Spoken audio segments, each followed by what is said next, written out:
الحمد لله نؤمن به ونتوكل عليه نستعينه ونستغفره ونعوذ بالله من شرور أنفسنا ومن سيئات أعمالنا من يهده الله فلا مضل له ومن يضلل فلا هادي له وأشهد أن لا إله إلا الله وأشهد أن محمدا عبده ورسوله أرسله بالهدى ودين الحق ليظهره على الدين كله ولو كره المشركون اللهم صل على محمد وعلى آل محمد كما صليت على إبراهيم وعلى آل إبراهيم إنك حميد مجيد اللهم بارك على محمد وعلى آل محمد كما باركت على إبراهيم وعلى آل إبراهيم إنك حميد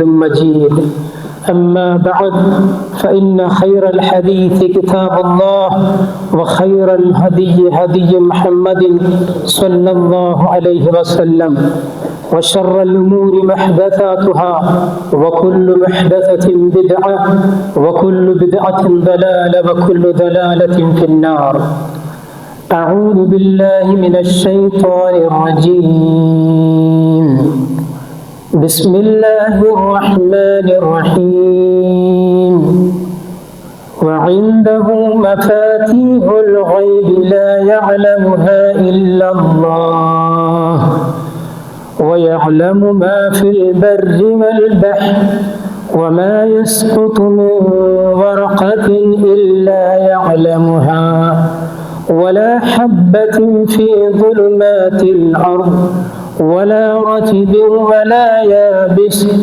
إلا في كتاب مبين يا أيها الذين آمنوا اتقوا الله حق تقاته ولا تموتن إلا وأنتم مسلمون أحبتي في الله أوصيكم بتقوى الله സ്നേഹാദരരായ സഹോദരി സഹോദരന്മാരെ, അള്ളാഹുവിൻ്റെ കൽപ്പനകളെ, അവൻ്റെ പ്രവാചകൻ്റെ നിർദ്ദേശങ്ങളെ പരമാവധി ജീവിതത്തിൽ പകർത്തണമേ എന്ന് ഏവരോടും വസിയത്ത് ചെയ്യുന്നു. പ്രപഞ്ചനാഥൻ അനവധി പ്രവാചകരെ ഈ ഭൂമുഖത്തേക്ക് അയച്ചു. ഒട്ടനവധി ഗ്രന്ഥങ്ങളെ മനുഷ്യരുടെ വഴി നടത്തിപ്പിനായി പ്രവാചകർ മുഖാന്തരം ഈ ഭൂമുഖത്ത് അവതരിപ്പിച്ചു. അവസാനത്തെ ഗ്രന്ഥത്തിലെ ആദ്യത്തെ ശബ്ദം ഇഖ്റ എന്നാണ്. വായിക്കുക എന്നുള്ളതാണ് അവസാനമായി അവതരിപ്പിക്കപ്പെട്ട ഗ്രന്ഥത്തിൻ്റെ ആദ്യത്തെ ശബ്ദം. നിലക്കാത്ത ജീവിതത്തിൻ്റെ അനിവാര്യമായ അല്ല അത്യാവശ്യമായ വായുവിനെ പോലെ, വെള്ളത്തെ പോലെ, മറ്റു ഊർജ സ്രോതസ്സുകളെ പോലെ അതിലപ്പുറം നമ്മെ ചലിപ്പിക്കുന്ന, നമ്മുടെ ചരിത്രം കുറിക്കുന്ന, നമ്മുടെ ചരിതം കുറിക്കപ്പെട്ട ഈ ഭൂമുഖത്ത് ഏറ്റവും വിഖ്യാതമായ, ഈ ലോകത്ത് ഏറ്റവും പ്രകൃഷ്ടമായ ഒരു പ്രയോഗം ഇഖ്റ, നീ വായിക്കണം. ഇത് മക്കയിലെ നാലാളുകൾക്ക് ഇരിക്കാൻ വിസ്തൃതിയുള്ള, അല്ലെങ്കിൽ രണ്ടാളുകൾക്ക് മാത്രം കൊള്ളാൻ പരിമിതിയുള്ള ഒരു ഗുഹയിൽ അവതരിപ്പിച്ചതെങ്കിൽ അത് ഈ ലോകത്തിൻ്റെ, ഈ പ്രപഞ്ചത്തിൻ്റെ ചക്രവാളങ്ങളിലൂടെ ഉയർന്നു നിൽക്കുന്ന, ഉയർത്തിയ വലിയ ശബ്ദമാണ്. ഈ ശബ്ദം വഹിക്കുന്ന ഗ്രന്ഥത്തിൻ്റെ പ്രയോക്താക്കളും പ്രവാഹകരുമാണ് മുസ്ലിംകൾ. അഭിമാനിക്കാം നമുക്ക്, ഇതുപോലൊരു ഗ്രന്ഥം ലോകത്ത് അവതരിപ്പിക്കപ്പെട്ടില്ല. ഇഖ്റ എന്ന പദം നൽകുന്നത്, വായിക്കുക എന്ന് പറയുമ്പോൾ ആ പദം അർത്ഥമാക്കുന്നത് വിവരം നേടുക എന്നുള്ളതാണ്. എൻ്റെ മുമ്പിൽ കുവൈത്തിൽ ജോലി ചെയ്യുന്ന ആളുകളാണ് അധികവും. കുട്ടികൾ കുറവാണെന്ന് തോന്നുന്നു. നമ്മളൊക്കെ ജോലിയിലേക്ക് എത്തിയത് നമ്മുടെ പഠനങ്ങൾ കൊണ്ടോ, നമ്മുടെ സാമർഥ്യങ്ങൾ കൊണ്ടോ, നമ്മുടെ പരിശ്രമങ്ങൾ കൊണ്ടോ, നമ്മുടെ കാഴ്ചപ്പാടുകൾ കൊണ്ടോ, നമ്മുടെ ദീർഘവീക്ഷണങ്ങൾ കൊണ്ടൊക്കെ ആയിരിക്കാം. ഇതിന്റെ പിന്നിലും വിജ്ഞാനമുണ്ട്. കുവൈത്തിലെത്തി ശമ്പളമായി, കുടുംബമായി, ജീവിതമായി, ഇനി അറിവുകളുടെ വാതിലുകൾ കൊട്ടിയടക്കപ്പെടണമോ എന്ന് ചോദിക്കുന്നവരോടാണ് ഖുർആൻ ചോദിക്കുന്നത്, ഖുൽ ഹൽ യസ്തവി അല്ലദീന യഅലമൂന വല്ലദീന ലാ യഅലമൂൻ. പ്രവാചകരെ, ലോകത്തോട് പ്രഖ്യാപിക്കണം, സമുദായത്തോട് പറഞ്ഞു കൊടുക്കണം, എത്ര വലുതായാലും എത്ര ചെറുതായാലും, ഏത് രാജ്യത്ത് ജീവിച്ചാലും, പ്രവാസത്തിലായാലും പ്രദേശത്തായാലും, വിജ്ഞാനമുള്ളവരും വിജ്ഞാനമില്ലാത്തവരും സമമാണോ എന്ന ഖുർആനിന്റെ ചോദ്യം അല്ല എന്ന് ഉത്തരം നൽകുന്നതാണ്. എന്തിനാണ് വിജ്ഞാനം? വിജ്ഞാനത്തിൽ ഒരുപാട് വിജ്ഞാനം നമ്മളെ കുട്ടികൾ പഠിപ്പിക്കാറുണ്ട്. ഇന്ന് പഴയ പോലെയല്ല. ഒരു വിജ്ഞാനം പഠിച്ചാൽ അയാൾ വളരില്ല.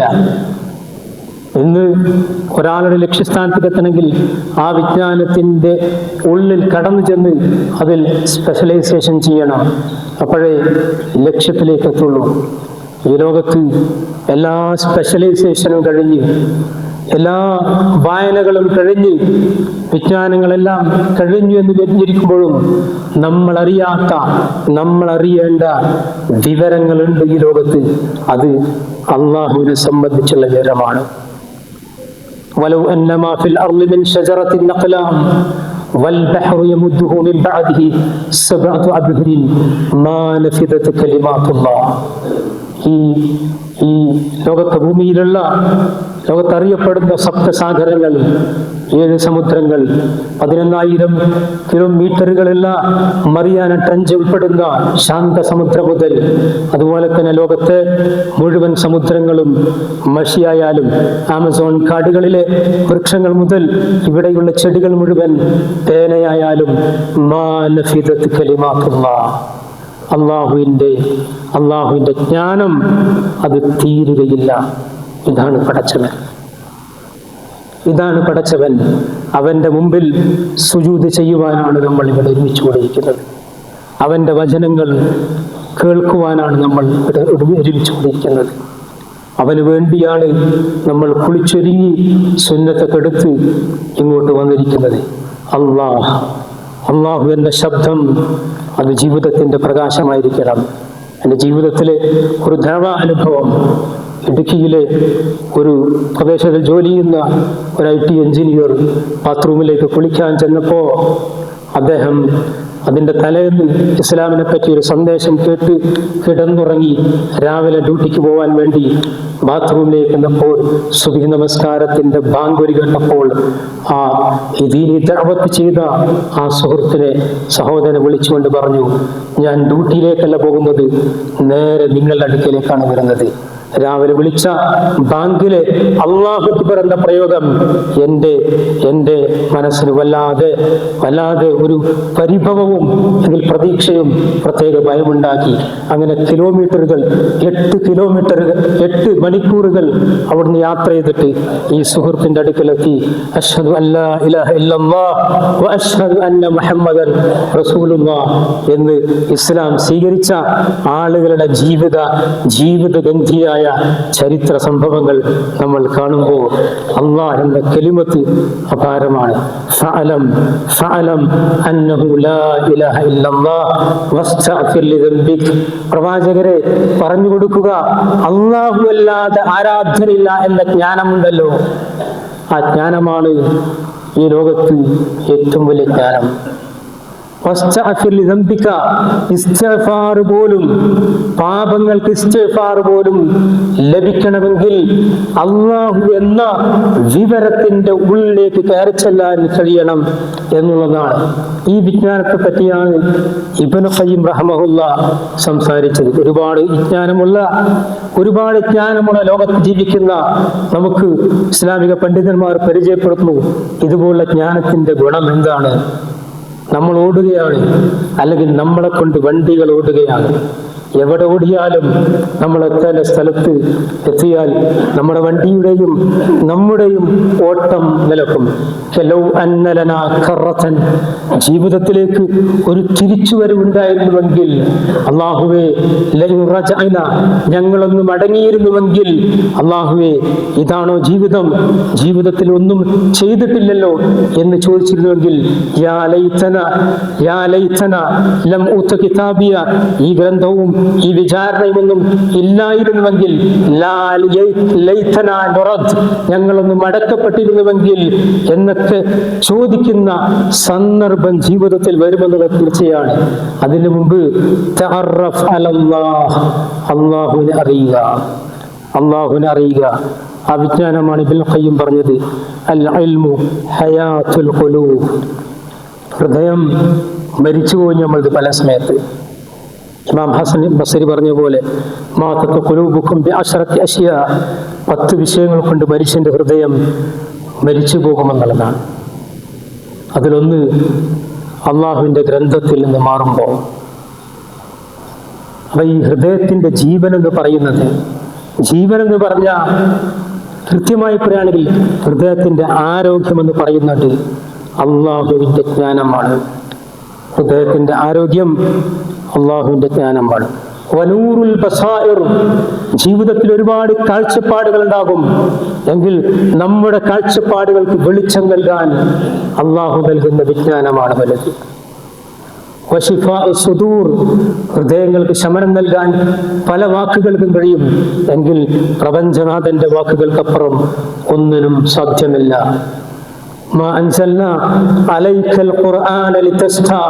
പ്രവാചകരെ, ഖുർആൻ അവതരിപ്പിക്കപ്പെട്ടപ്പോൾ താങ്കളെ ആളുകൾ ഉപദ്രവിക്കുന്നുണ്ടില്ലേ?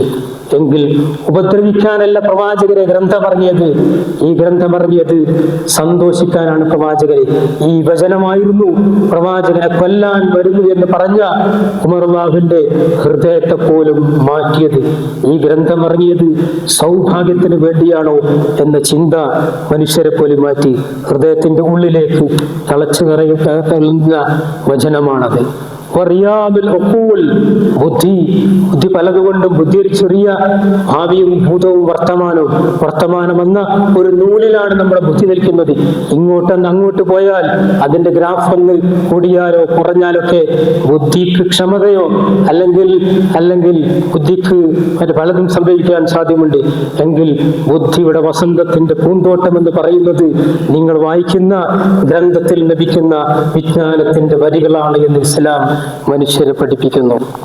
വലദ്ദത്തുൽ അർവാഹ്, സർവോപരി ആത്മാവിന് ശരീരത്തിന് ആസ്വാദനം. നല്ല ബിരിയാണിയാണെങ്കിൽ, നല്ല ജ്യൂസാണെങ്കിൽ ആത്മാവിന് ആസ്വാദനം അതൊന്നുമല്ല. അള്ളാഹുവിലേക്കുമായി ബന്ധപ്പെടുന്ന പടച്ചവന്റെ അടുക്കൽ നിന്ന് മാത്രം വന്നിരിക്കുന്ന ആത്മാവിന് അവരിലേക്ക് വഴിതിരിക്കുന്ന വിജ്ഞാനങ്ങൾ നൽകാൻ കഴിയണം. അനീസുൽ മുസ്തൗഫീൻ, ഏകാന്തതയുടെ ലോകത്ത് നമുക്ക് വസിക്കേണ്ടി വന്നാൽ, ജയിലറകളിൽ പോകേണ്ടി വന്നാൽ, അല്ലെങ്കിൽ ഏതെങ്കിലും ഏകാന്തതയിൽ ജീവിക്കേണ്ടി വന്നാൽ നമ്മുടെ ജീവിതത്തിന്റെ കൂട്ടാളിയായി വരുന്നത് അന്നെവിടെയോ പഠിച്ച അള്ളാഹുവിന്റെ വിജ്ഞാനമായിരിക്കുമെന്നുള്ളതാണ്. സഹോദരന്മാരെ, വിജ്ഞാനം വലുതാണ് എന്ന് മനസ്സിലാക്കുക.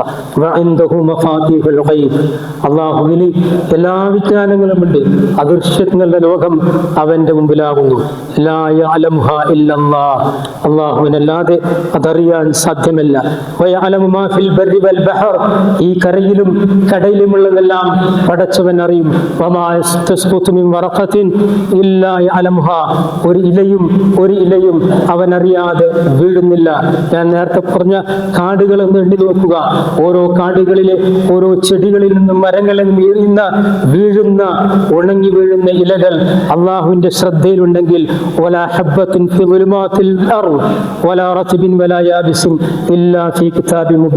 ഈ ഭൂമുഖത്ത് ഏതെങ്കിലും ഒരു വിത്ത് മുളച്ചു വരുന്നുവെങ്കിൽ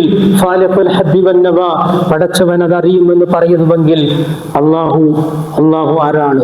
അല്ലാഹു അലാ കുല്ലി ഷൈഇൻ ഖദീർ വഹുവ സമീഉൽ അലീം വഹുവ സമീഉൽ ബസീർ വഹുവ യഅലമു മാ ഫി സുദൂർ വമാ തുഖ്ഫിൽ അഅ്യുൻ വമാ തുഖ്ഫി സുദൂർ. ഹൃദയങ്ങളുടെ ആന്തരാളങ്ങളിലേക്ക് ചെന്നെത്താൻ കഴിയുന്ന കഴിവുള്ളവനാണ് പടച്ചവൻ. ആ പടച്ചവനുമായി ജീവിതത്തെ ബന്ധിപ്പിക്കുക. ആ പടച്ചവനുമായി ജീവിതത്തെ ബന്ധിപ്പിക്കുക. എന്തൊരു സമാധാനമാണ് അറിവ് കൊണ്ടുള്ള ഇബാദത്ത്, എന്തൊരു അസമാധാനമാണ് അറിവില്ലാത്ത ഇബാദത്ത്. രണ്ടും വ്യത്യാസമാണ് സഹോദരന്മാർ. വെറുതെയാണ് ഖുർആൻ ചോദിക്കുന്നത്, സുജൂദ് ചെയ്യുന്ന ആളുകളെ ഹൽ യസ്തവിൽ ലദീന യഅലമൂന വല്ലദീന ലാ യഅലമൂൻ, അറിവുള്ളവന്റെ സുജൂദും അറിവില്ലാത്തവന്റെ സുജൂദും അത് രണ്ടും രണ്ടാണ്.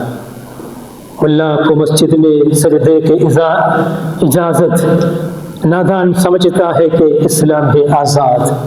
ഒരു മുല്ലക്ക് പള്ളിയിൽ സുജൂദിന് അവസരം ലഭിക്കുമ്പോൾ ഇടി മനസ്സിലാക്കുന്നു ഇസ്ലാം ഇതോടുകൂടി കഴിഞ്ഞു, ഒരു സുജൂദോടുകൂടി കഴിഞ്ഞു, ഒരു പള്ളി കെട്ടിയോടുകൂടി ഇസ്ലാം അവസാനിച്ചു എന്ന് വിഡ്ഢിയായ ആളുകൾ മനസ്സിലാക്കുന്നു. എങ്കിൽ ഇസ്ലാം മനുഷ്യന്റെ ശരീരത്തെ, മനസ്സിനെ, ആത്മാവിനെ, ജീവിതത്തെ പ്രകാശിപ്പിക്കുന്ന വിജ്ഞാനങ്ങൾ കൊണ്ട് അത് സമ്പന്നമാക്കണം. വിദ്യ പഠിക്കുന്ന, വിദ്യക്ക് വേണ്ടി ശ്രമിക്കുന്ന ആളുകളുടെ കൂട്ടത്തിൽ പടച്ചവൻ നമ്മെ ഉൾപ്പെടുത്തി അനുഗ്രഹിക്കുമാറാവട്ടെ.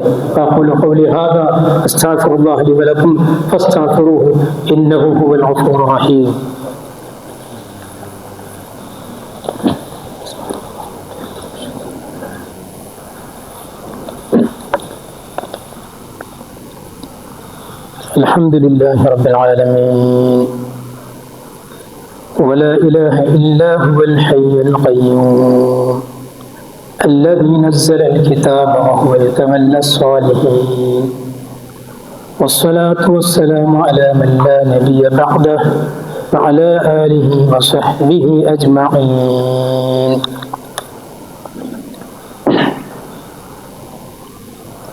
പലപ്പോഴും നമുക്കോ നമ്മുടെ ചുറ്റുള്ള ആളുകൾക്കൊക്കെ പടച്ചവനെ സംബന്ധിച്ച് പ്രതീക്ഷ കുറഞ്ഞു പോകാൻ നമ്മളെ മക്കൾ ചോദിക്കാറുണ്ട്. അധ്യാപകനാണെങ്കിൽ വിദ്യാർത്ഥികളെ ചോദിക്കും. ഇനാരുമില്ലെങ്കിൽ നമ്മളോട് പലപ്പോഴും ചോദിക്കും. വിശുദ്ധ ഖുർആൻ ഇതിന് മറുപടി നൽകുന്നത്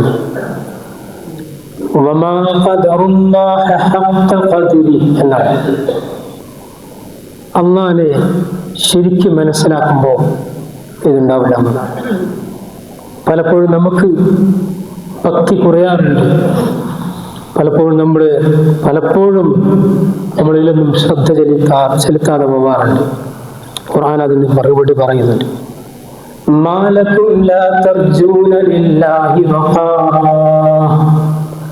എന്തേ നിങ്ങൾക്ക് അള്ളാന്റെ വിഷയത്തിൽ ഗൗരവമില്ലാതെ പോകുന്നത്?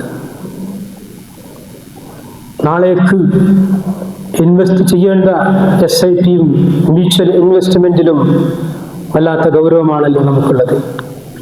എവിടെയെങ്കിലും റിയൽ എസ്റ്റേറ്റുകൾ തുടങ്ങുന്നുവെങ്കിൽ, എവിടെയെങ്കിലും സിറ്റികളിൽ ബിൽഡിംഗ് ആരെങ്കിലും എടുക്കുന്നുവെങ്കിൽ എൻ്റെ ഷെയറും അതിൽ വേണമെന്ന് നമ്മൾ ശ്രമിക്കാറുണ്ട്. പലതും അങ്ങോട്ട് പോകും, പലതും ഇങ്ങോട്ട് തിരിച്ചടിയാകും. എന്നാലും വീണ്ടും നമ്മളതുമായി മുന്നോട്ട് പോകും. ഗൗരവമാണ് നമ്മുടെ ജീവിതത്തിന്റെ ഭാവിയെ സംബന്ധിച്ചുള്ള ഗൗരവം. മാലക്കും ലാ തർജൂന ലില്ലാഹി വഖാറ. എന്താ ഈ കുറഞ്ഞ ജീവിത കാലഘട്ടത്തിൽ നിങ്ങൾ അനിവാര്യമായ സുമ്മ ഇലാ റബ്ബിക്കും തുർജഊൻ, നമ്മൾ മടങ്ങിയെത്തേണ്ട സങ്കേതമായ പടച്ചവന്റെ സംവിധാനത്തെ സംബന്ധിച്ച് എന്താ നിങ്ങൾക്ക് ഗൗരവമില്ലാത്ത ഖുർആൻ ചോദിക്കുകയാണ്. സഹോദരന്മാരെ, ഈ ഗൗരവം വരുന്നത് നേരത്തെ പറഞ്ഞ വിജ്ഞാനത്തിലൂടെയാണ്. പഠിക്കുക, പഠനം ജീവിതത്തിന്റെ അവസാനം വരെ നടക്കട്ടെ. ഇമാം ഇബ്നു ഖയ്യിം വ്യായാമത്തെ സംസാരിക്കുന്നുണ്ട്. ശാരീരിക വ്യായാമം, കണ്ണിന്റെ വ്യായാമം, കാലിന്റെ വ്യായാമം, കയ്യിന്റെ വ്യായാമം എല്ലാം പറഞ്ഞുകൊണ്ട് അദ്ദേഹം ഒരു വ്യായാമത്തെ സംബന്ധിച്ച് പറയുന്നു. റിയാദത്തുൽ അഖൽ, ബുദ്ധിയുടെ വ്യായാമം ആവശ്യമാണ്. ഡിമെൻഷ്യയും അൽഷിമേഴ്സും ഒക്കെ അധികരിച്ചു വരുന്ന ലോകത്ത് ബുദ്ധിയുടെ വ്യായാമം ആവശ്യമാണ്. ഈ ബുദ്ധിയുടെ വ്യായാമം അള്ളാഹ് നൽകിയ വേദഗ്രന്ഥത്തിന്റെ വചനത്തിന്റെ തണലിലാണെങ്കിൽ അത് വല്ലാത്ത ആശ്വാസവും പരലോകത്ത് പ്രതീക്ഷയുമാണ്. ഏറ്റവും ചുരുങ്ങിയത് നമ്മുടെ ബുദ്ധിക്കുള്ള ആത്മാവിനുള്ള ഭക്ഷണമാണ് അള്ളാഹുവിൻ്റെ ജ്ഞാനമെന്ന് മനസ്സിലാക്കുക. പടച്ചവൻ നമ്മെ അനുഗ്രഹിക്കുമാറാവട്ടെ. നമ്മളിൽ നിന്ന് വന്ന പാപങ്ങൾ പടച്ചവൻ നമുക്ക് ഓർച്ചു നൽകുമാറാവട്ടെ. അള്ളാഹുവെ, ഞങ്ങളിൽ നിന്ന് പ്രയാസം അനുഭവിക്കുന്ന ആളുകൾക്ക്, സഹോദരിമാർക്ക് അവർക്ക് നീ അവരുടെ പ്രയാസം വിട്ട് അവർക്ക് സന്തോഷം നൽകണമെന്നാണ്. അള്ളാഹുവെ, ഗസയിൽ ദിവസങ്ങളായി പട്ടിണി എന്ന ആയുധവുമായി രംഗത്ത് വന്ന ഇസ്രായേൽ മക്കൾ, സ്ത്രീകൾ, വൃദ്ധർ, ചെറുപ്പക്കാർ മരിച്ചു വീഴുകയാണ്. അള്ളാഹുവേ, നീയല്ലാതെ അഭയമില്ല. ഈ ലോകത്ത് ഇതെല്ലാം അറിയുന്നവനും കാണുന്നവനും അതാ നീയാണ്. ഇലാമൻ തഖൽന യാ റബ്ബ്, ആരിലേക്കാണ് തമ്പുരാനെ നീ അവരെ ഏൽപ്പിക്കുന്നത്? പടച്ചവനെ, ഈ വിഷയത്തിൽ നീ പരിഹാരം കാണണമെന്നാണ്. ഫിർഔനിനെ, നമ്രൂദിനെ, ധിക്കാരികളെ, പോൾപോത്തുമാരെ, റാസ്പുട്ടിന്മാരെ, അതുപോലെ തന്നെ ചരിത്രത്തിൽ ധിക്കാരികളെ പാഠം പഠിപ്പിച്ച നാഥ, നീ ഈ വിഷയത്തിൽ പരിഹാരം കാണണമെന്നാഥ. അല്ലാഹുമ്മ ഗ്ഫിർ ലിൽ മുഅ്മിനീന വൽ മുഅ്മിനാത്ത് വൽ മുസ്ലിമീന വൽ മുസ്ലിമാത്ത് അൽഅഹ്യാഇ മിൻഹും വൽ അംവാത്ത് ഇന്നക മുജീബു ദഅവാതി യാ ഖാദിൽ ഹജാത്ത്. അല്ലാഹുമ്മ അഇസ്സിൽ ഇസ്ലാമ വൽ മുസ്ലിമീൻ വഅദില്ല അശ്ശിർക വൽ മുശ്രികീൻ. അല്ലാഹുമ്മ അഹ്യിനാ അൽ കിതാബി വസ്സുന്ന വഅമിത്നാ മഅൽ ഈമാനി വത്തൗബ. اللهم أجرنا من النار، اللهم أجرنا من النار، اللهم أجرنا من النار. اللهم اغفر لنا ذنوبنا وكفر عنا سيئاتنا وتوفنا مع الأبرار. اللهم يا حي يا قيوم برحمتك نستعيذ يا رب العالمين. اللهم أصل لنا شأننا كله يا رب العالمين. ربنا آتنا في الدنيا حسنة وفي الآخرة حسنة وقنا عذاب النار. آمين برحمتك يا أرحم الراحمين.